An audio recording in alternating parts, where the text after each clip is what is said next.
Yeah, hello all. So this video is meant to be an explanatory helper for some of the code that we covered in Golang session 2. I created this because a number of people seem to struggle a little bit with the binary code, and I figured that having this video out there would be just a good idea to also help explain the example code that sits at the GitHub repo, which you should be seeing as part of this video and is also in the comments.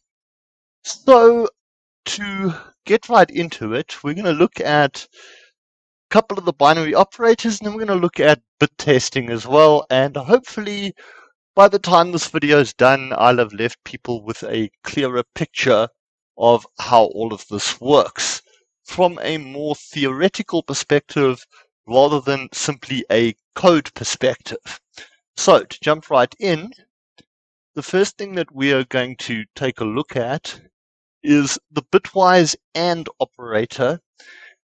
Basically, if you take two numbers and you AND them together, the binary that is in those two numbers will produce the result such that if you're ANDing a bit that is unset or 0 with a bit that is unset, again 0, you will get a result of 0. If you are ANDing a bit that is set, being 1, versus a bit that is unset, you will end up with 0 again. And only if both bits that you are ANDing together are set will you end up with 1. So 1 and 1 ANDed together is 1. 0 and 1 ANDed together is 0. 0 and 0 ANDed together is 0.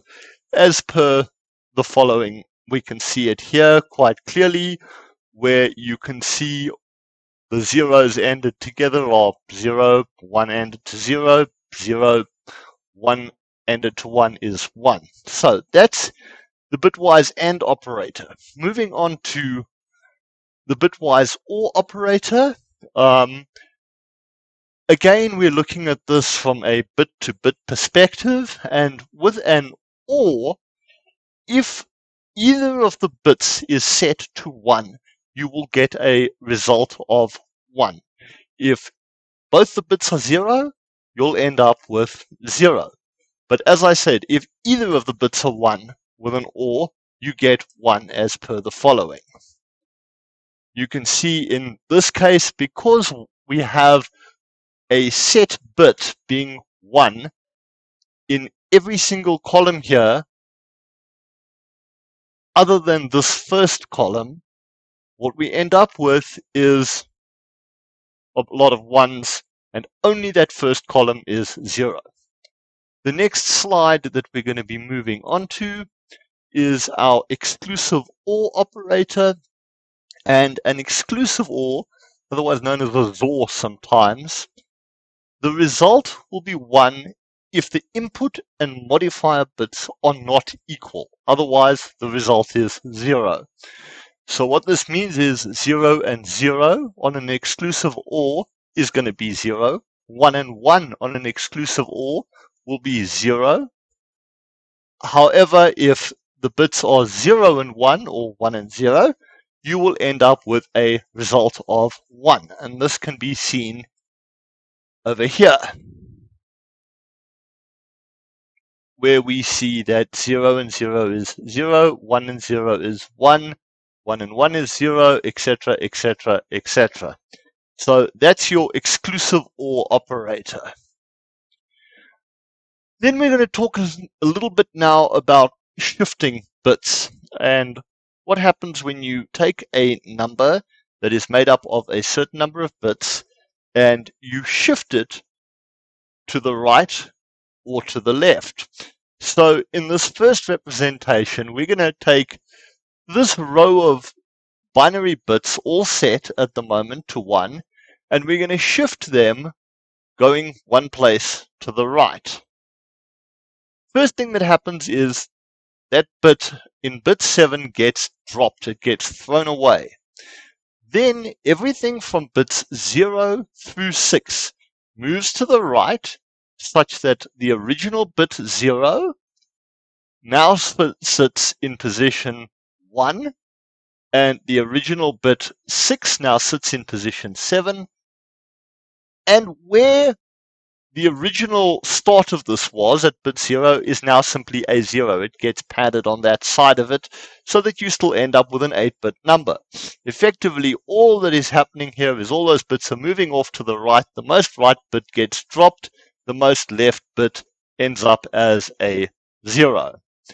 What this effectively does when you do that is actually halve the number in question.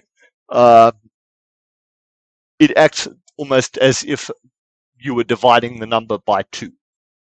Obviously, we're not dealing with floats here in this particular example.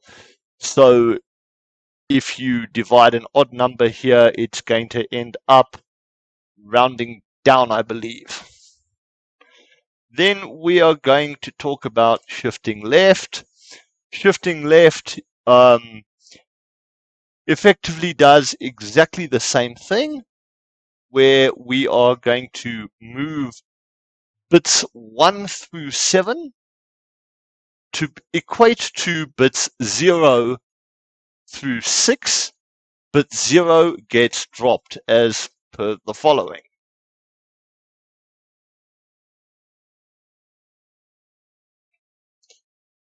And in this case, the most right-hand bit gets padded with 0 again, and we end up with what is there on the screen.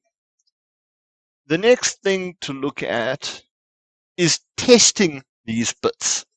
Now, a lot of people seem to have issues with this when I was teaching it in the code.